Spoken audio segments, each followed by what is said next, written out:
Olá, o Jornal Parlamentar está no ar. Primeira reunião da UNALI sobre assuntos relativos à segurança pública foi tema de discussão durante a sessão ordinária na Alemes. Marité Kogo tem os detalhes. O deputado Barbosinha do PP divulgou durante a sessão plenária desta terça-feira a primeira atividade da Secretaria de Justiça e Segurança Pública da UNALI, União dos Legisladores e Legislativos Estaduais, na qual ele irá presidir. Segundo o parlamentar, 4 temáticas devem nortear os trabalhos da pasta, entre elas a desburocratização da liberação e aplicação dos recursos da FUNAD, que é o Fundo Nacional Antidrogas. Eu acho que a oportunidade que a UNALI cria hoje para os estados, e principalmente capitaneado por Vossa Excelência, de ser um expoente a nível nacional e trazer as discussões da Justiça e Segurança Pública para dentro das nossas casas legislativas. Nós sempre estamos à mercê de todas as discussões e hoje a UNALI busca exatamente essa oportunidade. Esses recursos do Fundo Nacional Antidrogas, eles sejam transferidos fundo a fundo, como acontece nos recursos do SUS, do Sistema Único de Segurança Pública. Hoje, para se ter uma ideia, os estados, por seus respectivos conselhos estaduais antidroga, o SEAD, o estado ele é responsável pela prisão, ele é responsável pelas análises, né, se o material apreendido efetivamente se trata de droga, pela apreensão e cuidado com os objetos apreendidos.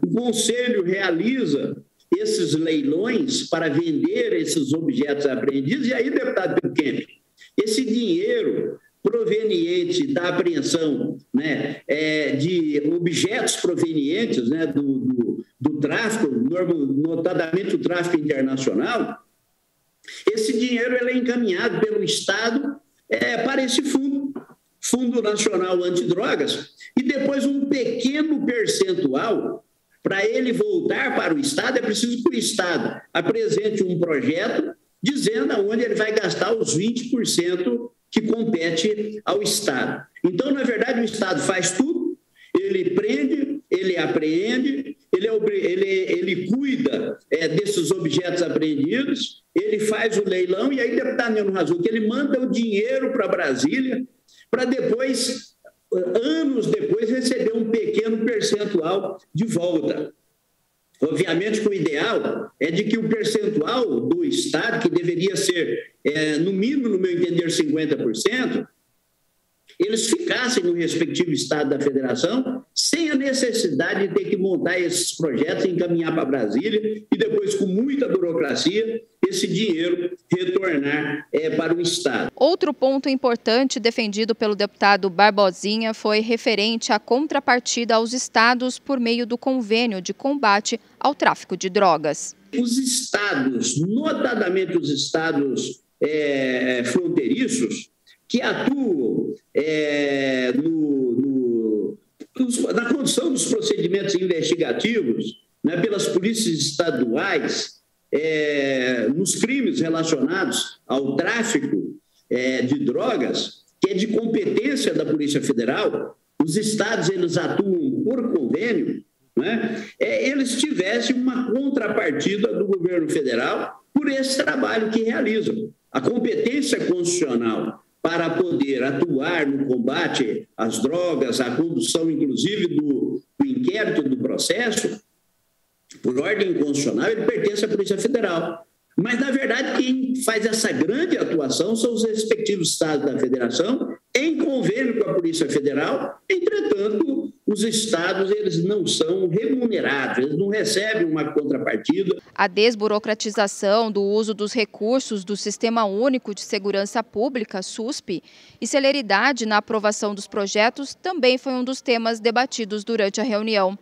Barbosinha lembrou que auxiliou na construção do SUSP no período que foi secretário de Justiça e Segurança Pública de Mato Grosso do Sul.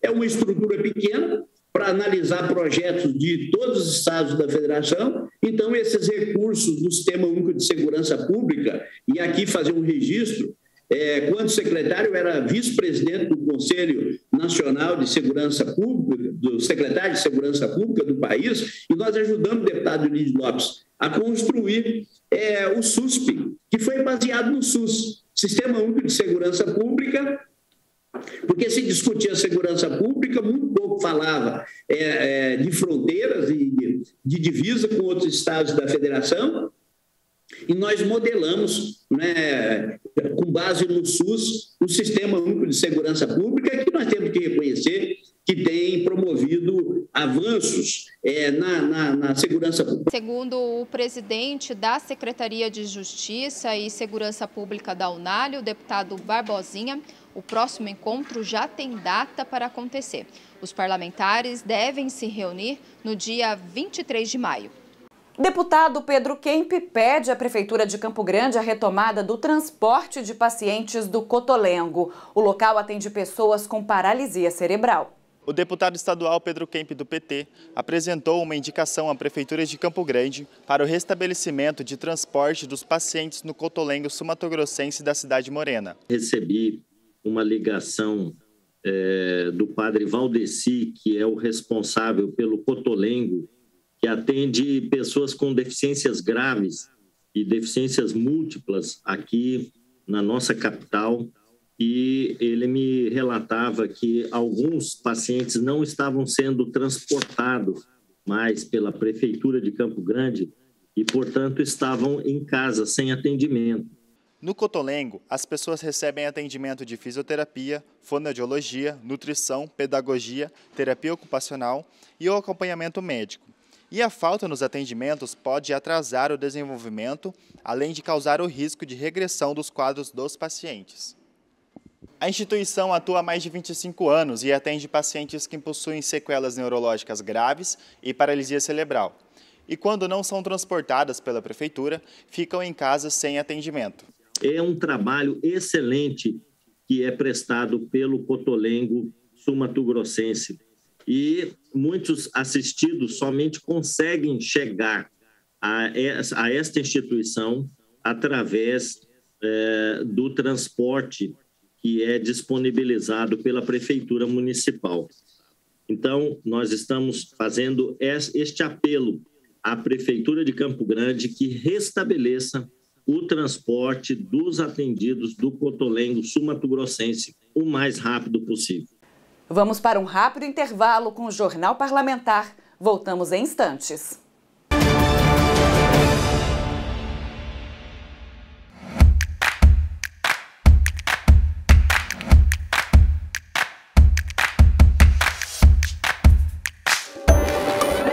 Há mais de 20 anos, este é o portal oficial da Assembleia. Aqui você tem acesso à cobertura jornalística de tudo o que acontece no Legislativo. Com mais de 600 mil visualizações por ano, o site reúne notícias, fotos, projetos, portal da transparência e informações oficiais das atividades parlamentares. O site dá acesso direto aos canais oficiais da TV e Rádio Alemes, assim como os perfis das mídias sociais no Facebook, Instagram e Twitter. Você encontra também links para o cadastro, a lista de transmissão do WhatsApp para o recebimento da newsletter. Nossos canais digitais garantem transparência às atividades legislativas e o acesso do cidadão ao Parlamento sul-mato-grossense.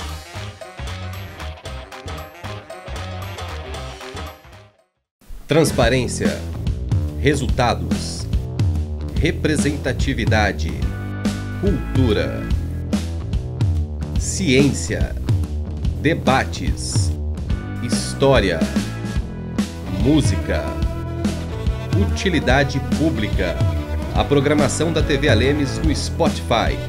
Ouça, fique por dentro dos assuntos que impactam o seu dia a dia. TV Alemes, a TV da gente de MS.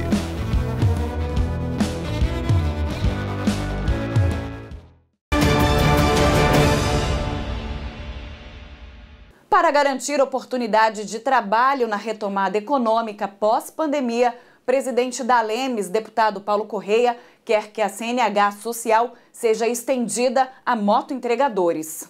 O presidente da Casa de Leis, deputado Paulo Correa, destacou durante a sessão plenária o sucesso do programa estadual CNH-MS Social, coordenado pelo Departamento Estadual de Trânsito, que abriu de 30 de março até 6 de abril o processo de inscrição no site do órgão para ter acesso à primeira habilitação.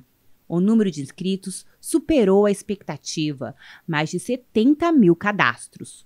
Foram contempladas 5 mil pessoas em situação de vulnerabilidade social. Hoje entrei com uma solicitação aqui e gostaria de comunicar aos nossos pares do aumento do número de CNH, especialmente a CNH social, no sentido da que a gente pudesse estar solicitando mais pelo menos 5 mil para os motociclistas. E aí, público-alvo definido, o motociclista, o moto-entregador, que sempre anda aí, de repente, sem a sua CNH, que pudesse ser também facultado mais 5 mil, para que houvesse o enquadramento com todos os requisitos legais, para que os motociclistas pudessem acessar a CNH de graça, que é isso que vai nos ajudar a saindo dessa pandemia,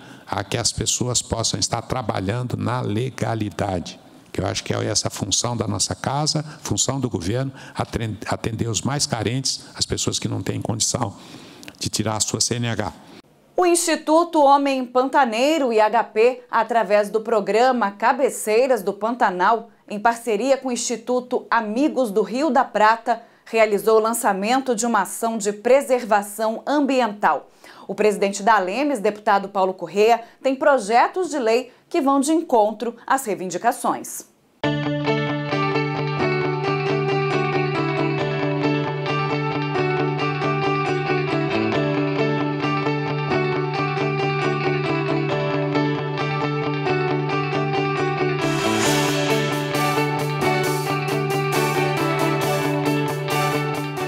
Esse projeto ele tem uma história de mais de 5 anos.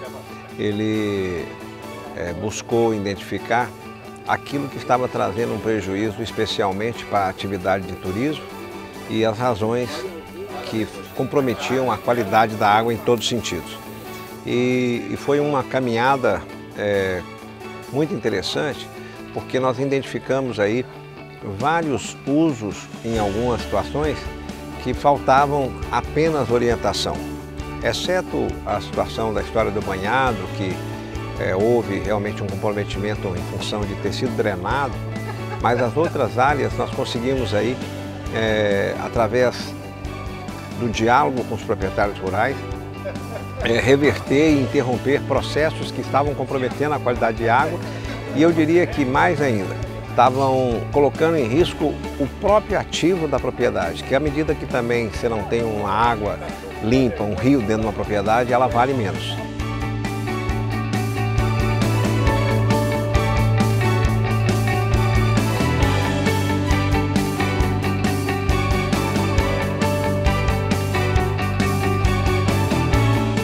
A gente está aqui no Rio da Prata hoje celebrando um momento super importante de conservação e de políticas públicas para o meio ambiente, especialmente para essa região do Rio da Prata.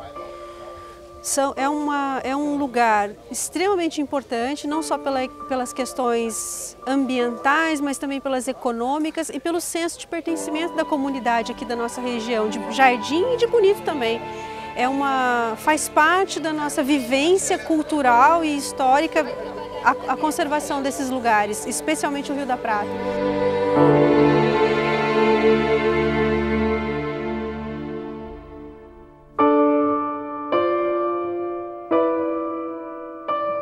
Então nós chegamos agora a um momento importante, onde os atrativos, os usuários para o turismo, os proprietários rurais estabelecem um grande acordo, uma grande parceria, onde cada um vai estar cumprindo a sua parte com suporte técnico e com isso também abrindo as suas porteiras para que eles possam mostrar o que estão fazendo.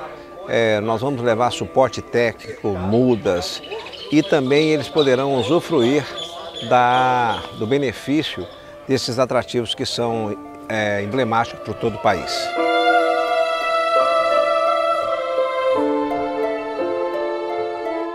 Elas têm ações de conservação de solo, ação de recuperação de mata ciliar, ação de combate a voçorocas, né? Os plantios, né? Ações de educação ambiental. E isso aí só é efetivo com a união de todos, tá? E essa é a maior virtude desse projeto, é não denunciar ninguém e sim buscar soluções e saber que algumas soluções podem demorar, mas o importante é que a gente esteja na direção correta. Tem algumas pessoas que entendem que, por exemplo, o dono de uma propriedade que tem uma grande nascente de um rio, ele deixa de produzir aquele pedaço para produzir água de boa qualidade para toda a população. Então ele tem que receber por esses serviços ambientais. Por isso ela nasceu, foi uma ideia quero lembrar aqui, da Mara Bravo, da nossa Marigô, do Ministério Público, do Eduardo Coelho e do Rabelo, que a gente se reuniu numa mesa, construímos essa lei e o governador Reinaldo Zambuja, que tem responsabilidade ambiental, sancionou e está funcionando exatamente nesse sentido. Começa agora, esse diagnóstico feito pelo IHP, Instituto do Homem Pantaneiro, é de fundamental importância, percorre cada nascente, cada subafluente dos rios mais largos para poder resolver os problemas para que esses rios sejam preservados.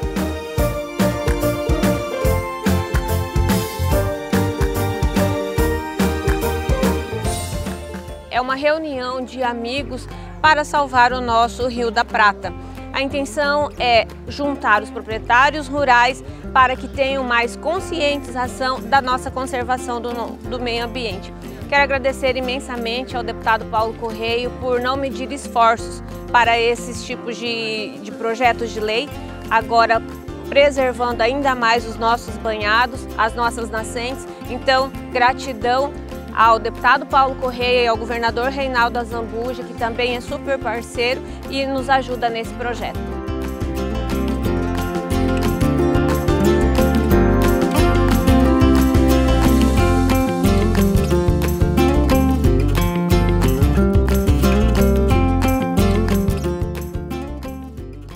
É muito importante a gente defender a indústria, defender a produção rural, mas a gente cuidar do nosso meio ambiente. E essa responsabilidade é de todos. Quando a gente vê o empenho que a família Coelho aqui, através do Eduardo Coelho, faz com esse projeto do Rio da Prata, dá para a gente estender para o estado inteiro isso.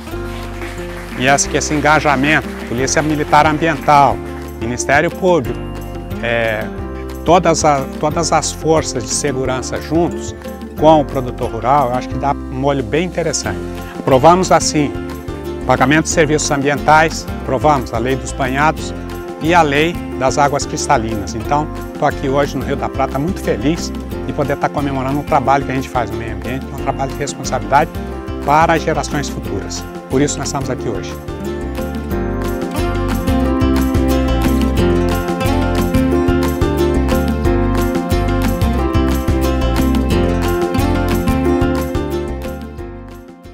E a gente vai fazer de tudo para conservar cada vez mais. A gente está com 2 anos, está nessa região, então a gente quer participar e fazer o melhor para o Rio da Prata, que é uma maravilha do mundo, né?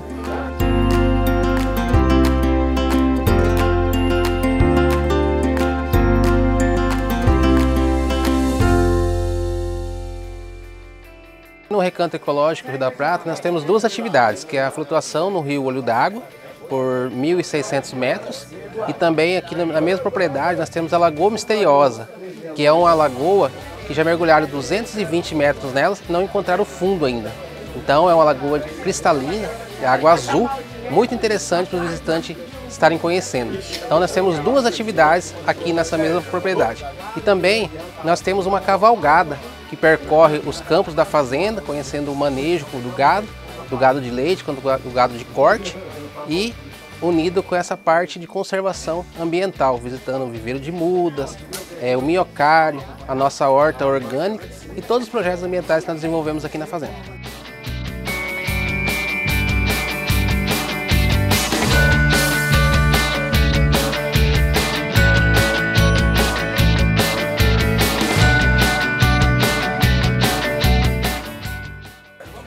hoje eu sinto que a gente está no caminho certo e está vendo que o rio já tem uns 2 anos mais ou menos que a gente sente que cada vez tem um rio melhor.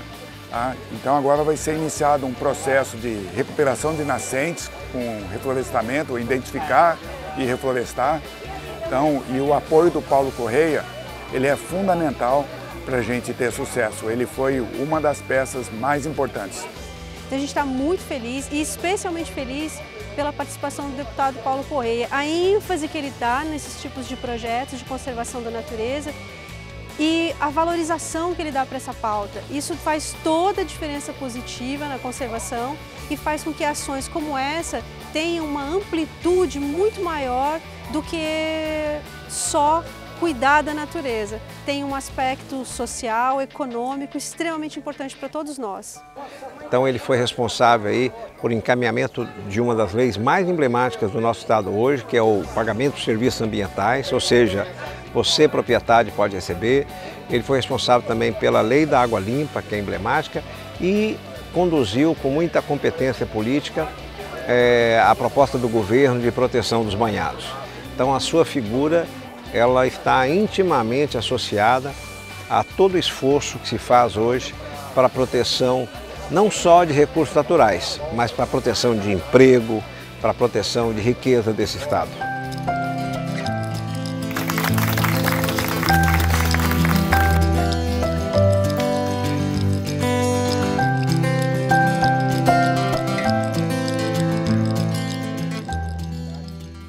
Olha o tanto de gente que juntou aqui para a gente cuidar do Rio da Prata, do programa Rio da Prata. Eu acho que é cada vez mais, se a gente puder, conservar o meio ambiente, e nós estamos cuidando da qualidade de vida dos nossos filhos, dos nossos netos, das futuras gerações. Por isso estamos aqui, a Assembleia não poderia faltar, em nome dos 24 deputados daquela casa, dizer a todos vocês, estamos trabalhando pelo meio ambiente do Mato Grosso do Sul. Vamos nessa? Me ajude a preservar o meio ambiente.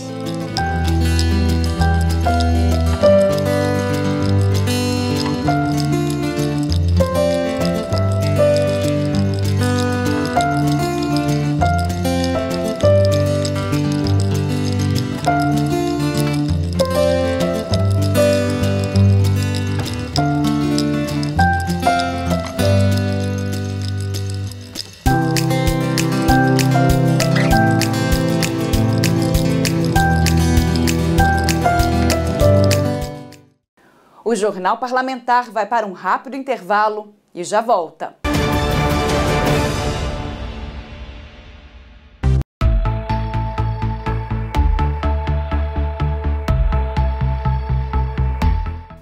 O mundo mudou, as formas de se comunicar mudaram. A Assembleia quer estar cada vez mais perto de você, cidadão. As notícias do Parlamento na palma das mãos. 67-3389-6393. Participe! TV Alemes, a TV da gente de MS.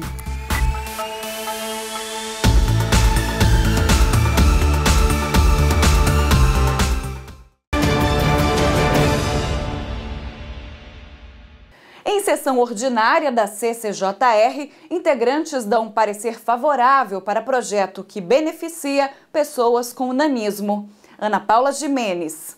Os membros da Comissão de Constituição, Justiça e Redação emitiram parecer favorável ao projeto de lei que institui ações de políticas públicas para combater o preconceito e promover a inclusão de pessoas com nanismo. A proposta, de autoria do deputado Evander Vendramini, do PP, tem o objetivo de proporcionar melhor qualidade de vida a pessoas com nanismo nas diversas áreas da sociedade. O relator da matéria, deputado Barbosinha, do PP, falou sobre os principais pontos do projeto. Desenvolver campanha educativa contra o preconceito às pessoas com nanismo, buscando conscientizar a população de que o nanismo é um fator que não impede a perfeita convivência dos portadores com as demais pessoas. 2. Incluir o nanismo como tema de debate e palestras com pais e alunos nas escolas e nos locais onde ocorra a possibilidade desses eventos. 3. Disponibilizar testes e exames que permitam a identificação precoce do nanismo. 4. Divulgar os diversos mecanismos de identificação precoce do nanismo em suas diversas causas. 5. Proporcionar tratamentos que permitam amenizar os efeitos do nanismo, principalmente com a sua identificação precoce. 6, criar o conceito de nanismo como especialização nas unidades públicas de saúde do Estado, propiciando o seu melhor atendimento. 7, desenvolver equipamentos urbanos mais adequados ao uso para essas pessoas. 8, incluir as pessoas com nanismo como destinatários dos projetos de acessibilidade. 9, estabelecer normas para adequação de equipamentos nos ambientes urbanos, nas habitações, no comércio, nos prédios, nos meios de transporte, em todos os lugares que facilitem o seu uso por pessoas com nanismo. Também de relatoria do deputado Barbosinha, recebeu parecer favorável à regular tramitação o projeto de lei de autoria do deputado Zé Teixeira, do PSDB, que institui o programa Cidade Amiga do Autista, que dispõe sobre medidas que garantem a proteção e direito das pessoas com o transtorno do espectro autista e seus familiares. A proposição objetiva incentivar práticas que promovem a inclusão e a proteção às pessoas com esse transtorno, criando ambientes de inclusão e conscientizando a sociedade do desafio de integrar os autistas na sociedade, sinalizando para um ambiente mais receptivo a este público nos 79 municípios. Ainda durante a reunião da CCJR, foi aprovado o parecer ao projeto de lei do presidente da Casa de Leis, deputado Paulo Correia, do PSDB, que declara de utilidade pública o Lar Alternativo São José, com sede no município de Nova Andradina. O presidente da comissão, deputado Gerson Claro, foi o relator da matéria. Confira o parecer. O Lar Alternativo São José, fundado em 96, é uma entidade civil de caráter assistencial, sem fins lucrativos, cuja finalidade é o acolhimento às crianças e adolescentes em situação de risco e afastadas da família, garantindo acesso à educação, saúde, higiene, alimentação, vestuário, esporte, cultura, lazer, bem como orientar as famílias substitutas que irão acolher às crianças e aos adolescentes. Não obstante, a proposição cumpre as exigências contidas no artigo 6º da Lei Estadual 3498/2008, na medida em que traz toda a documentação necessária para a concessão do título de utilidade pública. Por fim, a proposta de lei aqui analisada é de peculiar importância na medida em que destina-se a declarar de utilidade pública essa respeitável entidade filantrópica, que desenvolve importantes programas assistenciais, estando apta, portanto, a celebrar convênios com governos estaduais, municipais, assim como receber emenda parlamentar. O Considerações deste mês de abril destacou os serviços prestados pelo SEBRAE, que é o Serviço de Apoio a Micro e Pequenas Empresas de Mato Grosso do Sul. A transformação de ideias em pequenos negócios, de pequenos empreendimentos que engatinham para empresas que, mesmo pequenas, sejam sólidas e autossustentáveis. Integrando o chamado Sistema de Apoio Profissional, o SEBRAE, Serviço Brasileiro de Apoio às Micro e Pequenas Empresas, foi criado em 1972 para apoiar o desenvolvimento de pequenas empresas. Inicialmente vinculado ao governo federal, no início dos anos 90, o SEBRAE se tornou um serviço social autônomo, uma sociedade civil sem fins lucrativos e atuando para promover a inovação e, com isso, a competitividade e o desenvolvimento de negócios. Nos últimos anos, apesar dos reflexos da crise da pandemia da Covid-19, os pequenos negócios sustentaram a geração de empregos em Mato Grosso do Sul. Entre demissões e contratações, em março de 2021, as micro e pequenas empresas foram responsáveis pela geração de 69,2% dos empregos formais no estado, o que corresponde a 3.568 vagas. O resultado é superior aos postos de trabalho criados pelas empresas de médio e grande porte, que registraram 1.613 oportunidades. Os dados são de levantamento do próprio SEBRAE, com base no Cadastro Geral de Empregados e Desempregados do Ministério da Economia. Nos pequenos negócios, os setores que mais contribuíram para a geração de empregos no estado foram serviços com 1.728 oportunidades, o comércio com 893, a agropecuária com 372, a indústria da transformação com 370 e a construção com 213 vagas. Já no acumulado do ano, das 15.850 oportunidades geradas no primeiro trimestre de 2021, 13.366 foram criados pelos pequenos negócios, enquanto as médias e grandes empresas criaram 2.409 desse total. A programação da TV Alemes sempre está com novidades e novos programas. Temos a estreia de mais uma edição do programa Cidadania LGBT+.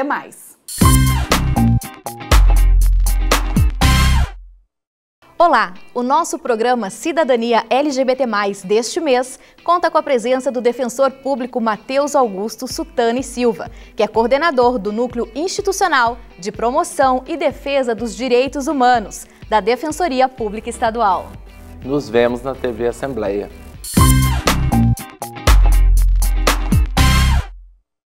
O Jornal Parlamentar vai para um rápido intervalo. Voltamos já!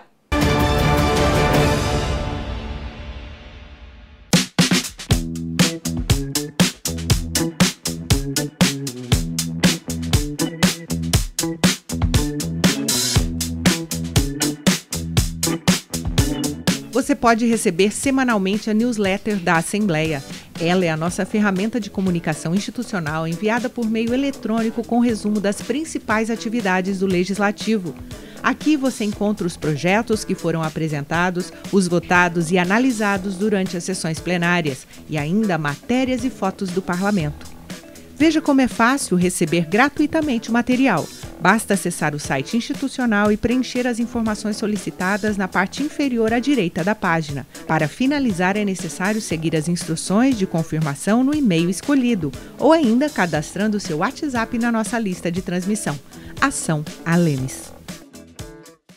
Rádio Alemes. Em sintonia com a informação. Notícias do Legislativo. Utilidade pública. Boletins informativos. Assembleia em 2 minutos. Saúde, bem-estar e vida saudável. Podcasts para conhecer a nossa Casa de Leis. E tudo isso com o melhor da MPB e das músicas regionais, de hoje e de todos os tempos. Rádio Alemes, a rádio da gente de Mato Grosso do Sul.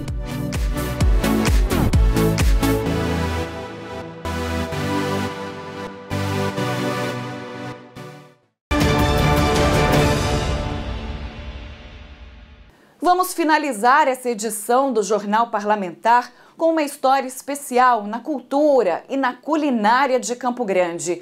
Vamos conhecer o Tomás e seu comércio no centro da cidade morena.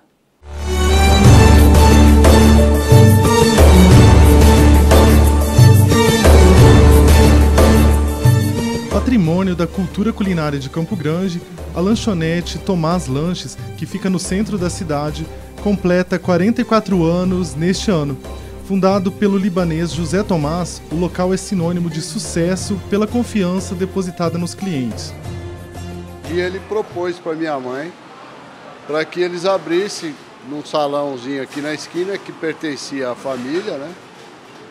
Abrisse um negócio de salgados e tal, e ela sempre foi muito prendada, que aprendeu, a minha avó, meu pai, nascido no Líbano, minha avó libanesa, minha mãe, ela morava junto com a gente. Então minha mãe falou de pronto, ela falou, não, vamos tentar, né?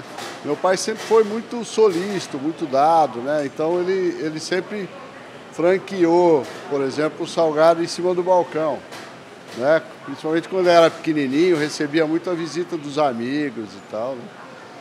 E parentes, enfim, mas toda a vida chegava, pedia um salgado, ele tirava da estufa, que era pequenininha, e deixava no balcão. Aí os que iam saindo ia ficando em cima do balcão, né? Isso, até hoje a gente toca dessa maneira, né? Que acabou virando um case, né? Do negócio, né? Do cliente chegar, se servir, se sentir à vontade, né? Então essa filosofia, graças a Deus, a gente conseguiu levar à frente, né?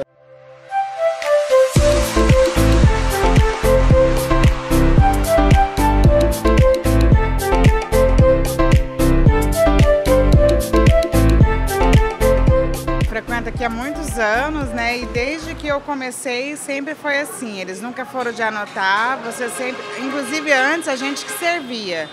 pós-pandemia que eles começaram a servir, mas eu acho bastante interessante que a gente chega, pede, o cliente fala quantos que pegou. É legal, sinal que ele confia no cliente e a gente se sente super tranquilo, super satisfeito aqui dentro, é bem bacana. Meus avós moravam bem próximo e eu estava numa escola mais aqui na frente, então toda vez que passava tinha que lanchar aqui. E agora eu trago a minha filha, ela adora a esfirra daqui, então sempre que a gente passa por aqui, a gente tem que lanchar por aqui. Basicamente, a esfirra é o carro-chefe, né? É o principal, vamos falar assim. Então, mas atrás disso, aí tem as esfirras abertas, tem N sabores, né? Que aí com o próprio cliente vai dando sugestão, e aí a gente vai acatando as ideias também, porque isso vai abrindo um leque, né? Meu avô que não queria, eu acho que se ele visse as esfirras árabes com chocolate, acho que ele ia torcer o nariz. A trajetória do fundador da Tomás Lanches foi transformada no livro José Tomás, um libanês visionário em Campo Grande, escrito por essas pesquisadoras e lançado no ano passado. A ideia do livro surgiu a partir de uma disciplina que eu e a Mayra fazíamos no programa de mestrado e doutorado em desenvolvimento local da Universidade Católica Dom Bosco. Nós cursávamos essa disciplina junto com a professora Maria Augusta de Castilho, que é a nossa orientadora, né? E também com a autora do livro. E a partir dessa disciplina, nós tínhamos que pesquisar para fazer um artigo científico sobre cultura, diversidade cultural aqui no nosso estado de Mato Grosso do Sul. E aí nós começamos a visitar vários locais. E um desses locais foi aqui, então, a Tomás Lanches. E aí, vindo aqui, né, conversando com o Zezo, nós ficávamos muito encantadas com o ambiente, o local, as pessoas, né? E aí a Mayra deu a ideia, nós podíamos escrever um livro. Lembro como se fosse hoje. Aí ela foi falar com a professora Maria Augusta e a professora Maria Augusta abraçou também a ideia, né? E nos conduziu, né, para escrever o livro sobre a história do Tomás Lanches, que tem aí uma importância muito grande para a cidade e para todos nós campograndenses, né?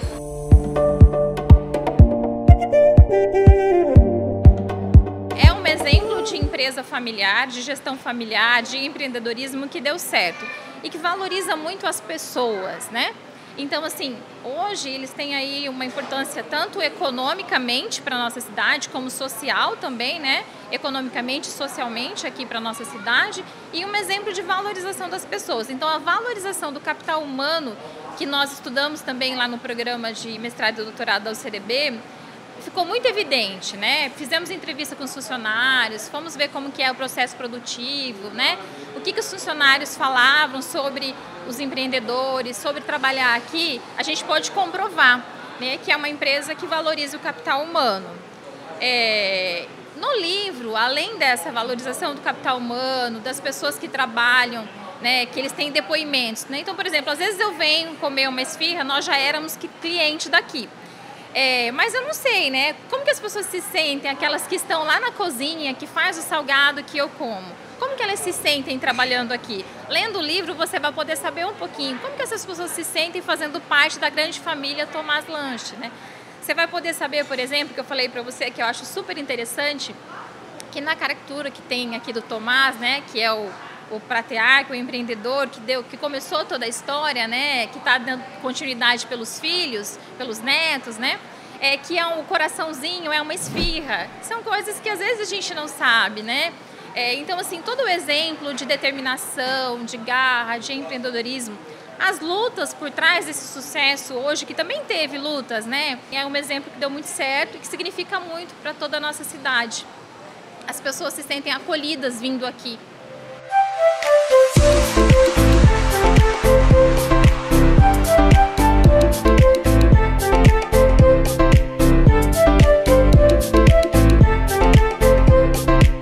Foi interessante que nessa pesquisa a gente foi se apaixonando pela história e aos poucos a gente começou a construir uma história, né, com a família.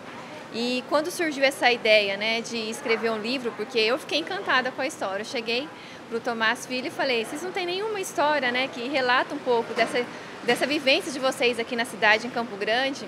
E aí ele falou não, eu falei, eu gostaria, né, de escrever um livro.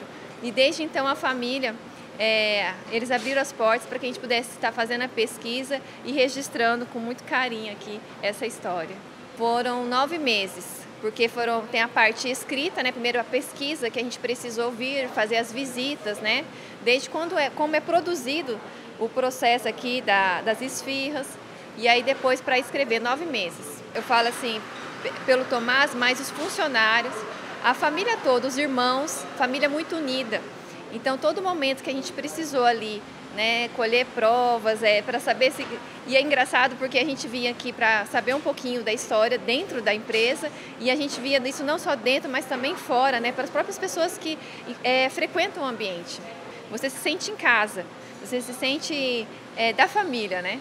Quem vem pela primeira vez, volta. Quem não é de Campo Grande, é de outra cidade. A gente teve gente que é de São Paulo. Quando está em Campo Grande, faz questão de vir aqui, porque tem esse sentimento de pertença, de pertencimento. Desde que pisou em Campo Grande, em 5 de fevereiro de 1934, José Tomás construiu uma história de empreendedorismo e sucesso. No dia 26 de maio de 78, conquistou o primeiro alvará da Tomás Lanches. Casado com Marina Mazzini, constituiu família com 6 filhos, 10 netos e 1 bisneto. Para ele, além do lucro, a empresa também deve se preocupar em oferecer uma boa recepção para os clientes. A lição surtiu efeito, já que hoje o empreendimento conta com uma 2ª unidade. A primeira coisa que você tem que ter é prazer naquilo que você faz, né? Então, o fato de você receber tantas pessoas, de ouvir tanta coisa boa o dia todo, eu acho que vale a pena qualquer sacrifício, né?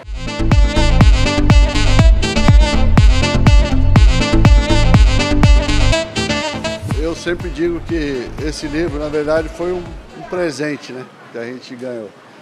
Eu comentei que ainda bem que a gente estava na relação das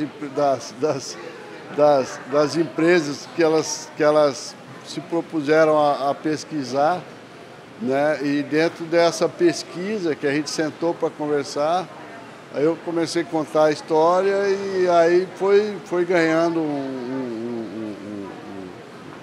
assim um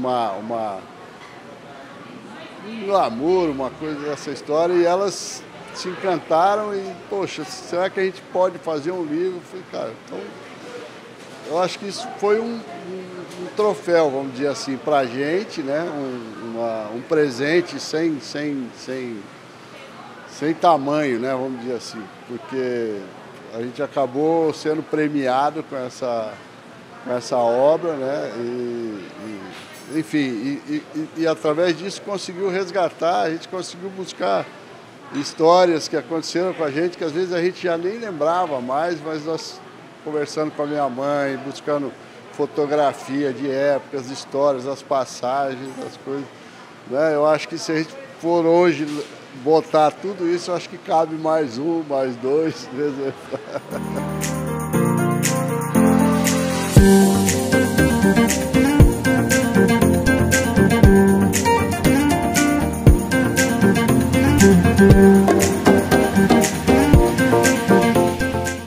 O Jornal Parlamentar fica por aqui. Essas e outras reportagens você confere no YouTube da Casa de Leis. Basta pesquisar por Assembleia Legislativa de MS. Siga nossas redes sociais, Instagram, Facebook e Spotify. Mais informações no site al.ms.gov.br. TV Alemes, a TV da gente de MS.